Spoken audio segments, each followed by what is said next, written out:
That time of week again. It's Wednesday. I think it's June 2nd. Which reminds me, I gotta pay rent. This is the state of the house. So I just went through down here, and you can kind of see, I think you can see the moisture on the walls, basically under all the sills, about sill high.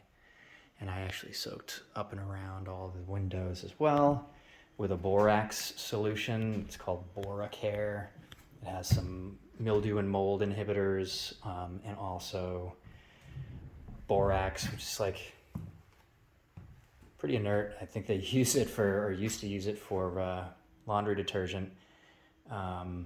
It's a naturally occurring mineral, but bugs hate it. So I sprayed it on heavy, let it soak right into the wood. And if anything gets the idea that this is food, it'll taste gross. It'll taste like broccoli, so they will leave it alone. Now there's some of this usually in a spray and insulation anyway, as like a bug deterrent, but it's not liquid form. It's just kind of part of its adhesive or dense pack solution. So like it doesn't soak into the wood. It just keeps the bugs out of the insulation.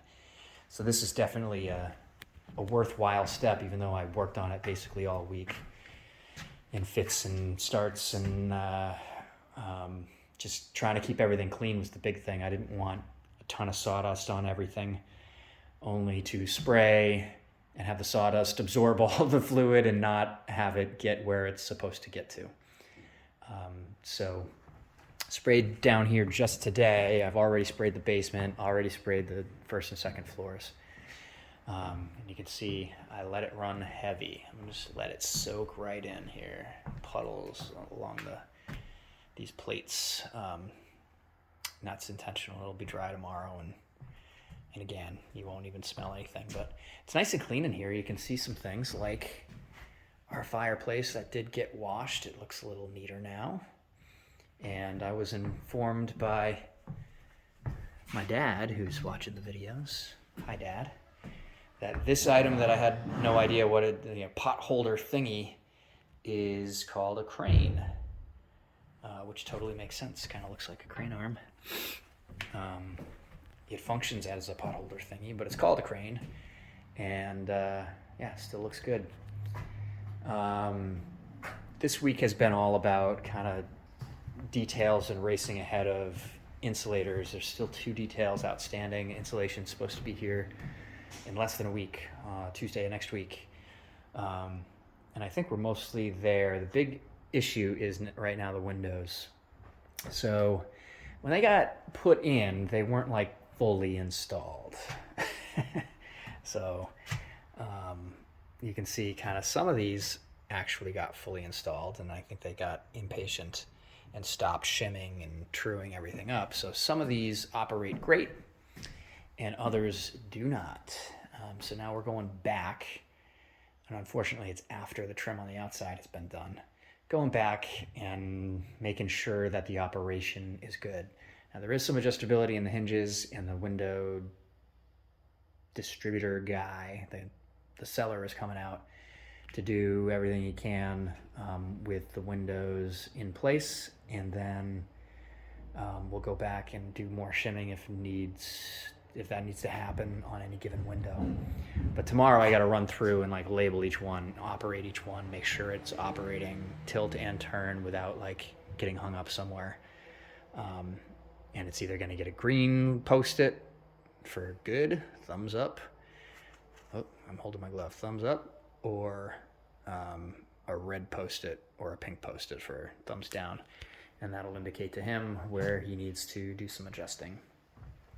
Not really much else going on inside, but outside has been a lot of work. I think we saw this last week. It looks pretty. Not much is going along the front. This is one of the holdups. We've got some water coming out, I think right about here. Yeah, just on the other side of this window, or I don't know, somewhere in the stretch. In the skirt board, we're putting a hose bib, but it's going to be like low profile. You'll see it next video, I'm sure. Pretty slick, so it'll kind of blend in with the aesthetic. It won't be like this, screaming orange knob on the front of the house looking stupid. But here is the final product. We got a roof, we got that freeze board done. It is a replica of our main freeze board on the big house. In fact, it's the same stuff. We had it all remade because it was in such rough shape. It didn't come off of the building cleanly. So, yeah, we had it all remade, and it's gonna go where you see it now, but also tucked under the eave here as a detail. It's more elaborate there. This is kind of a simplified version of it. There's a cove that goes up and then a rope detail on this other one, and some more decoration down below. But it's very similar. The idea is that we're kind of taking the good stuff and bringing it along the rest of the front of the house. I think this was all trimmed out, but these windows are now all trimmed out. So I gotta go through and rip the tape off of those because they are done on the outside here. Oh, I got a tick. Ticks are awful this year. Got them off.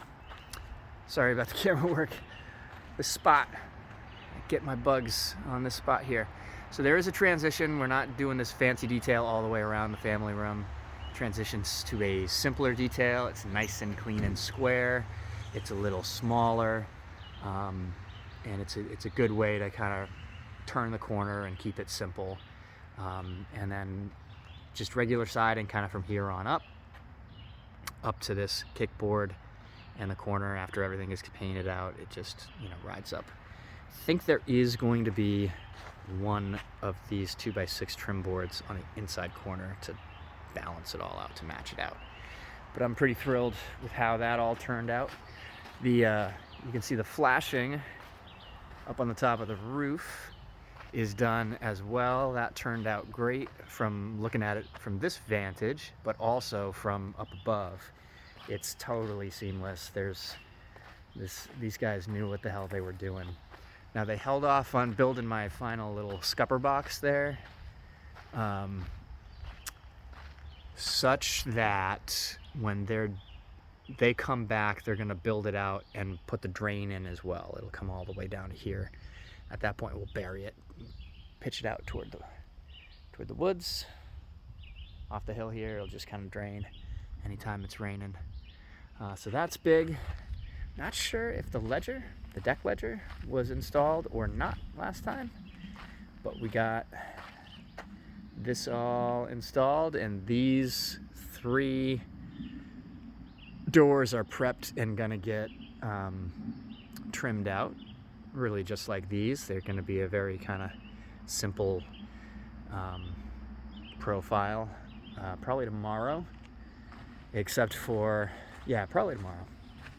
But they're also prioritizing the hose bib as well, which there's going to be a skirt board here at the level of the deck, and that'll tie in to the corner. And I don't know if it's going to be here or here, but I think here is another hose location, so we can get the backyard, especially when eventually we get a garage here. It'll matter. We won't be able to get around here.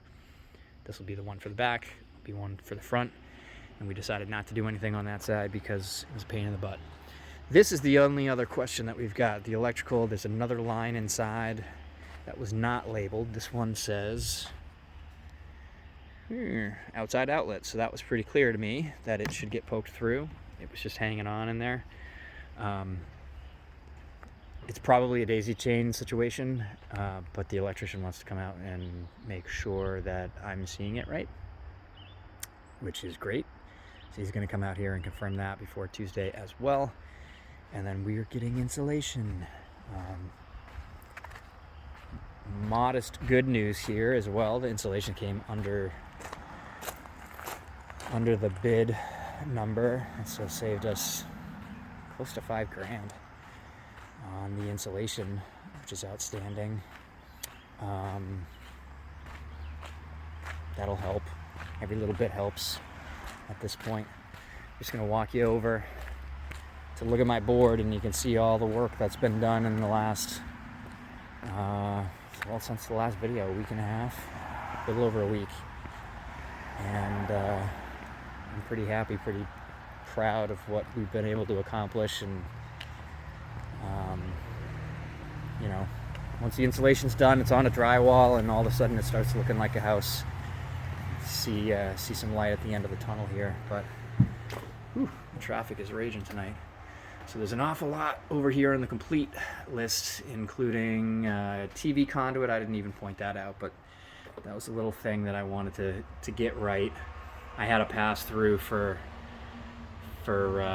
hide the TV wires, basically, but it wouldn't have worked with the blown-in insulation, so I had to actually run a 1.5-inch conduit from box to box, which is kind of a pain, but totally worth it now that I can just push something through.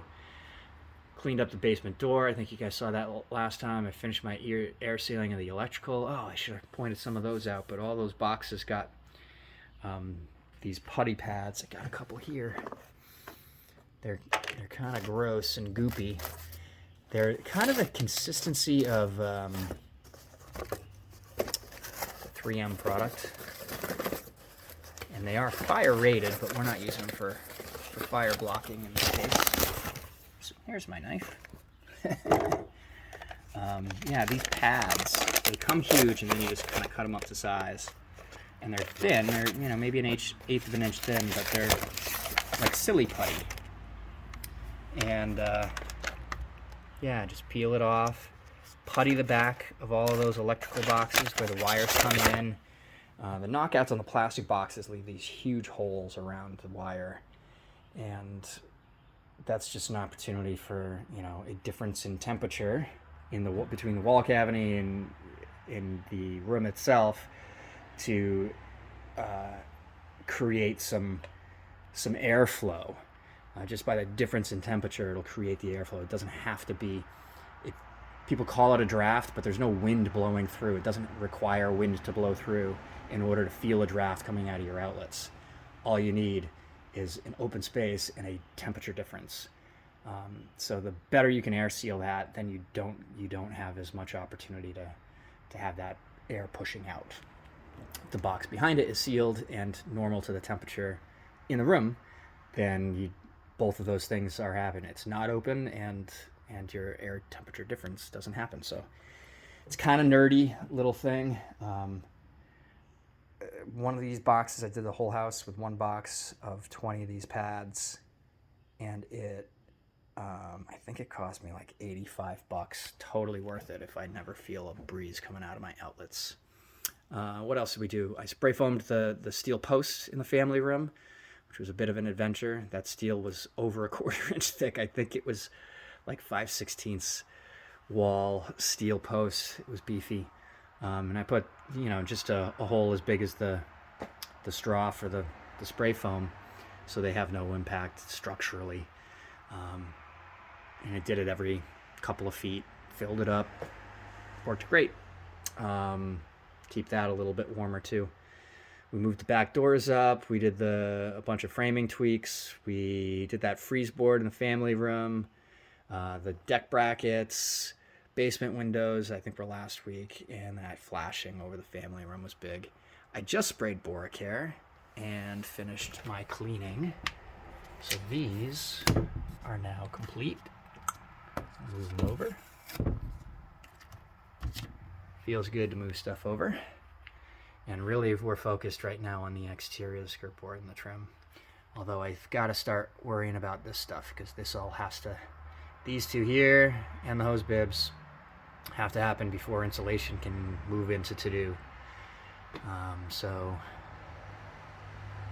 soon. But the skirt board actually has to happen before the hose bibs happen. So there's a little bit of a backlog here. But it's all going to get straightened out in the next couple of days. So lots of one more framing tweak we found, but it's an interior wall, so it's less priority. And then we're on to insulation, drywall, septic, and actually kitchen. We're going to start adding kitchen it won't even go as a backlog, because as soon as it'll go as a backlog until drywall's done, and then kitchen will be ready. There's nothing gonna stand in its way, so that'll be fun. Anyway, I hope this was fun to play along with me. I feel like I'm accomplishing a lot, even though they're just silly post-it notes. I hope you guys are able to. I'm in the weeds too much. I don't see a ton of progress on a daily basis, but hopefully these videos are meaningful and useful to you. So take care. Hope everybody's well, and talk to you probably not until the beginning of next week. I got a busy weekend, so I won't be here. But yeah, talk to you next week. Take care.